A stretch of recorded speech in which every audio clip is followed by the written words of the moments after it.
Mes chers amis, bonjour. C'est Gerpi Lafaille, un de vos amis qui vous aime. À vous tous qui suivez cette vidéo, à vous tous qui êtes abonnés à cette chaîne, je vous rappelle que j'ai le grand plaisir de vous avoir comme ami. Bienvenue à la 54e vidéo où nous partageons ce sujet, nous et notre vie sur Terre. Oui, c'est important, c'est un plaisir de partager ces informations et qui vous seront utiles pour votre vie et pour votre vie sur Terre et votre vie dans l'éternité. Dans la vidéo précédente, on avait vu qu'en vivant non selon la volonté de Dieu, mais selon leur propre volonté, les hommes choisissent de vivre loin de la volonté de Dieu, la vie contraire à la volonté de Dieu, la vie contraire au plan de Dieu. Et puisqu'il en est ainsi, ils ne sont pas capables de choisir. Ils ne sont pas capables de prendre les décisions qui sont bonnes et constructives. Ils ne sont pas capables de prendre les décisions qui puissent garder leur vie dans le bonheur parfait que Dieu a créé pour que nous vivions sur la terre. Ils choisissent de préférence la vie la plus douce, la vie la plus agréable à vivre, qui apporte plus de plaisir selon la chair. Et c'est ainsi qu'ils choisissent la vie de péché. La vie de péché, la vie contraire à la volonté de Dieu, la vie contraire au plan de Dieu, qui génère des conséquences regrettables, des conséquences insupportables, mais qui est douce et agréable à vivre sur la terre. Et c'est ainsi qu'ils ont une préférence pour la vie de péché, ils ont une préférence pour l'immoralité. Ainsi, dans la vie de péché, ils développent, ils ont un plaisir à vivre la vie sexuelle immorale. L'immoralité sexuelle, c'est l'abomination condamnée par la vérité, mais pourtant préférée par les hommes sur la terre. Sous l'influence des ténèbres, ils ont une préférence pour tout ce qui est contraire à la volonté de Dieu. L'immoralité, l'abomination, la criminalité, la vie de débauche. Mais cela fait beaucoup de plaisir à vivre. Mais pourtant, les conséquences sont insupportables. Ainsi, ils se donnent le droit d'utiliser leur corps dans l'impudicité pour satisfaire immoralement des désirs, des passions par toutes sortes de pratiques malsaines. Il y a LGBT, il y a bestialité, il y a inceste, il y a l'homosexualité, la prostitution, mais ce sont des pratiques qui sont très développées sur la terre. Et ce sont ces pratiques qui détériorent la vie de l'homme. Ces pratiques génèrent d'énormes maladies, d'énormes complications dans les vies familiales, dans les vies socio-économiques, dans les vies sociales. Mais ce sont ces pratiques qui gangrènent la vie de l'homme sur la terre. Mais pourtant, ils préfèrent davantage aller vivre. C'est une vie qui est contraire à la vérité, une vie qui est contraire à la volonté de Dieu. Dans 1 Corinthiens chapitre 6, le verset 18, il est écrit « Fuyez l'impudicité. Quelque autre péché qu'un homme commette, ce péché est hors du corps. Mais celui qui se livre à l'impudicité pêche contre son propre corps. » Il faut fuir l'impudicité. L'impudicité, c'est toute pratique sexuelle contraire à la volonté de Dieu. L'impudicité, c'est toute pratique contraire à la vérité. Et pourtant, sur la terre, les pratiques qui sont les pratiques sexuelles conformes à la volonté de Dieu est plutôt stigmatisé, mais ce n'est pas par hasard. C'est parce que c'est l'ennemi qui dirige la terre. C'est l'ennemi qui dirige, qui organise les sociétés. Dans 1 Jean 5, verset 19, il est écrit: nous sommes des dieux et que le monde entier est sous la puissance du malin. Le monde entier est sous la puissance du malin. C'est le malin, c'est Satan qui dirige le monde. Par conséquent, on ne saurait espérer un monde contraire, un monde conforme à la volonté de Dieu. Donc, les pratiques les plus abominables sont les pratiques, ce sont les pratiques qui sont les tolérées et qui sont appliquées et qui sont très développées dans les sociétés. Nous vivons tous les conséquences. Nous souffrons tous les conséquences. Mais même la loi des pays donne le droit de vivre ces vies qui sont condamnées par la vérité. L'inceste est condamné par la vérité. L'inceste, c'est la pratique sexuelle avec des proches parents. Mais dans Lévitique chapitre 18, on va voir que la parole de Dieu condamne les pratiques incestueuses.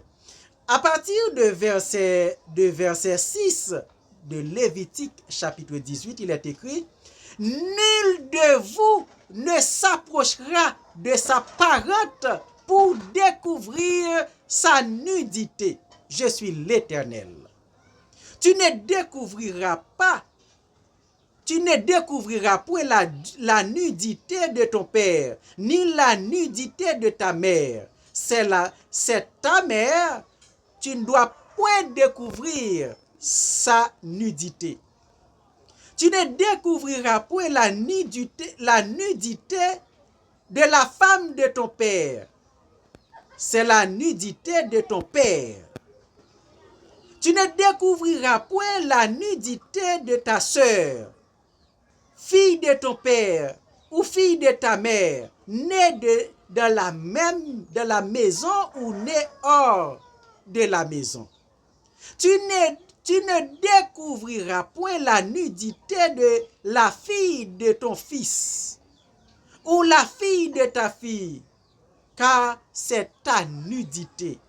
Tu ne découvriras point la nudité de la fille de ta femme, de la femme de ton père, née de ton père, c'est ta sœur.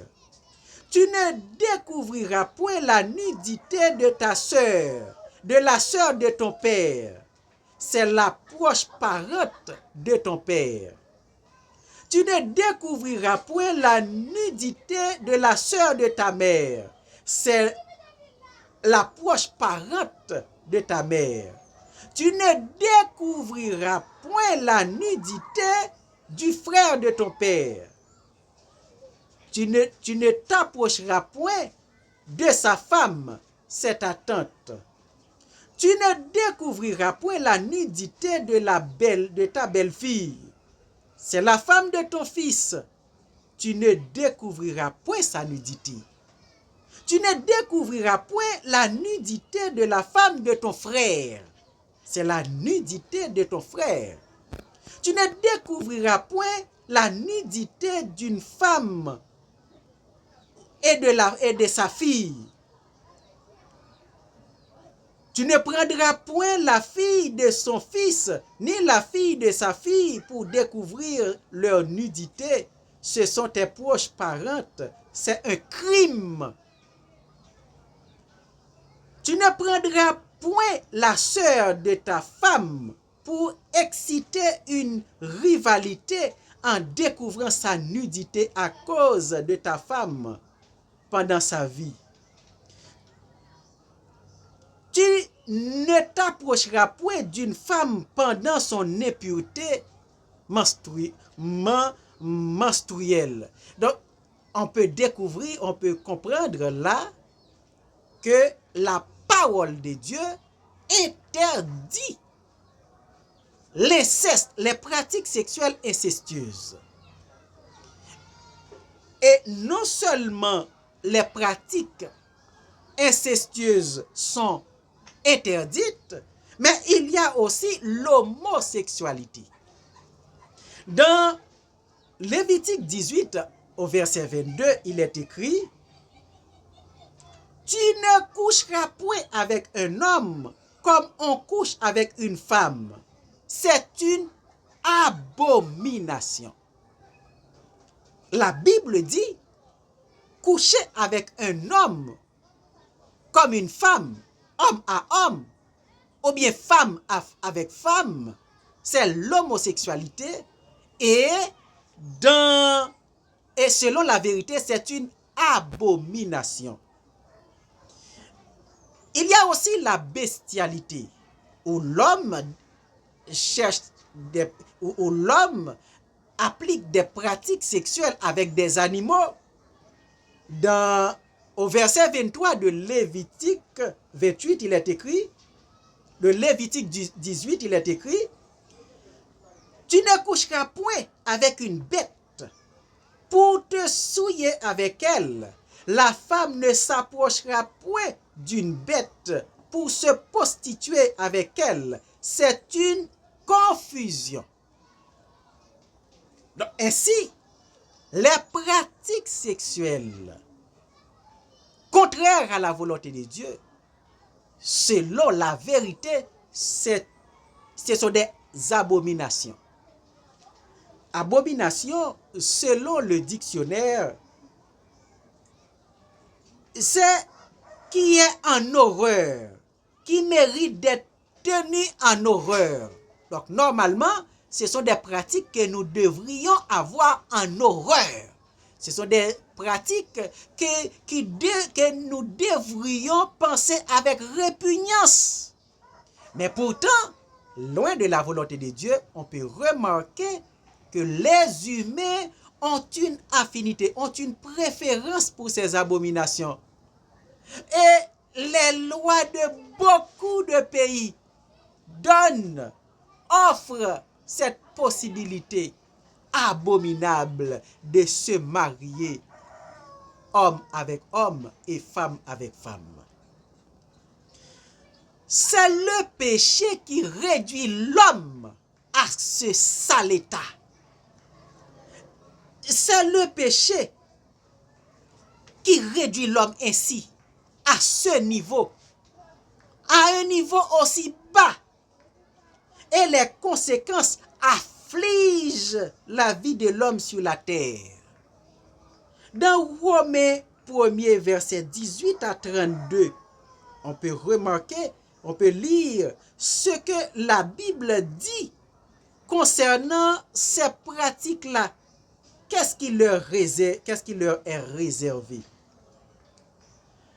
À partir de verset 18, dans Romains chapitre 1er, il est écrit: la colère de Dieu se révèle du ciel contre toute impiété et toute injustice des hommes qui retiennent injustement la vérité captive. Car ce qu'on peut connaître de Dieu est manifeste pour eux, Dieu le leur ayant fait connaître. En effet, les perfections invisibles de Dieu, sa puissance éternelle et sa divinité, se voient comme à l'œil nu, se voient comme à l'œil depuis la création du monde quand on les considère dans ses ouvrages. Ils sont donc inexcusables. Puisqu'ayant connu Dieu, ils ne l'ont point glorifié comme Dieu et ne lui ont point rendu grâce, mais ils se sont égarés dans leurs pensées et leur cœur sans intelligence a été plongé dans les ténèbres. Se vantant d'être sages, ils sont devenus fous. Ils ont changé la gloire du Dieu incorruptible en image représentant l'homme corruptible, des oiseaux, des quadrupèdes et des reptiles. C'est pourquoi Dieu les a livrés à l'impureté selon les convoitises de leur cœur, en sorte qu'ils se déshonorent eux-mêmes leur propre corps. Eux qui ont changé la vérité de Dieu en mensonge et qui ont adoré et servi la créature au lieu du Créateur, qui est béni éternellement. Amen. C'est pourquoi Dieu les a livrés à des passions infâmes, car leurs femmes ont changé l'usage naturel en celui qui est contre nature.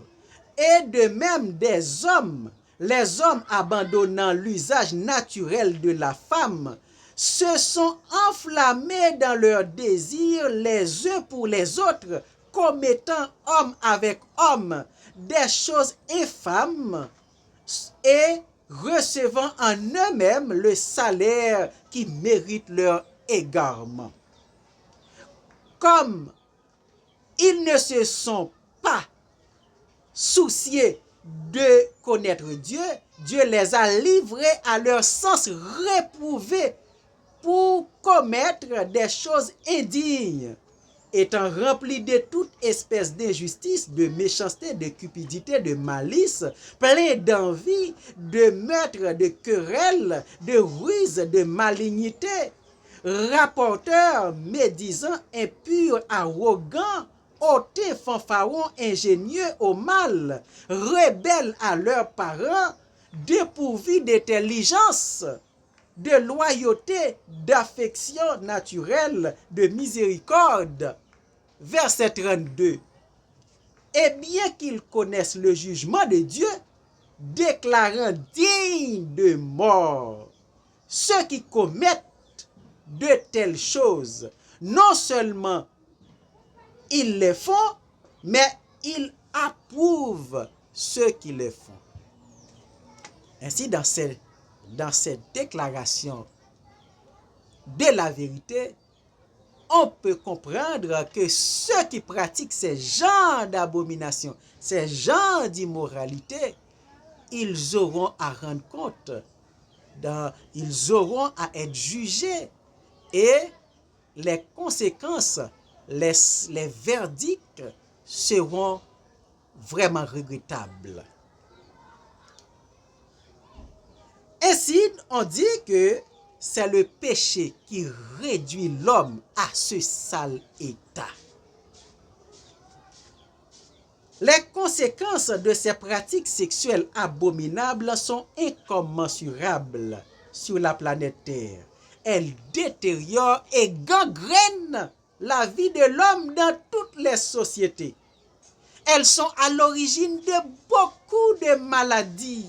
Des maladies contagieuses qui détruisent la santé physique et la santé morale et la santé mentale. Ils sont à l'origine de beaucoup de destructions, de beaucoup de familles, de vies sociales, pour détruire l'avenir de la jeunesse. Ces pratiques sexuelles immorales, elles compliquent énormément la vie de l'homme sur la terre. Donc, le corps est formé de la poussière. Elle retournera dans la poussière, selon Genèse, chapitre 3, le verset 19. Il est attaché à la vie contraire à la volonté de Dieu. Dans Galates, chapitre 5, verset 17, il est écrit, la chair a des désirs contraires à ceux de l'esprit. Et l'esprit en a de contraires à ceux de la chair. Ils sont opposés entre eux. Les désirs de la chair et les désirs de l'esprit qui sont en vous. Vous avez votre corps et votre esprit. Mais ces deux entités ont des désirs contraires. Et vous êtes au milieu pour savoir à qui vous devez obéir, à la chair ou à l'esprit. L'esprit est attaché à Dieu et la chair est attachée au monde, est attachée au péché. Donc la chair entraîne l'homme vers le péché et l'esprit entraîne l'homme dans la volonté de Dieu. À qui obéissez-vous? À votre esprit, au désir de votre esprit ou au désir de votre chair? Donc ainsi, la vie de l'homme est difficile et compliquée à cause des pratiques qu'ils appliquent dans la vie de chaque jour. Mais sous l'influence des ténèbres, on peut remarquer qu'on a une préférence pour la vie de péché, qu'on a une préférence pour l'immoralité, pour l'abomination. Mais vous devez en rendre compte. Vous devez vous rendre compte que les conséquences sont nombreuses et insupportables. Les conséquences détruisent, compliquent votre vie sur la terre et dans l'éternité. J'espère que vous vous en rendez compte pour pouvoir prendre de bonnes décisions pour votre vie. Dans la prochaine vidéo, on en parlera davantage des conséquences que comporte la vie de péché sur la terre. Éternel Dieu des cieux, je te remercie de ce que tu nous as donné l'opportunité de partager ta parole. Toutes les paroles que nous partageons aujourd'hui, ô Père, permets qu'elles soient appliquées par tous mes amis qui sont sur les réseaux sociaux, afin qu'ils soient capables de prendre de bonnes décisions pour leur vie sur la terre et leur vie future, au nom de Jésus. Amen. Abonnez à la chaîne, partagez la vidéo, ajoutez un like et dans vos commentaires, faites part de vos appréciations ou de vos questions. Que Dieu vous bénisse. À la prochaine.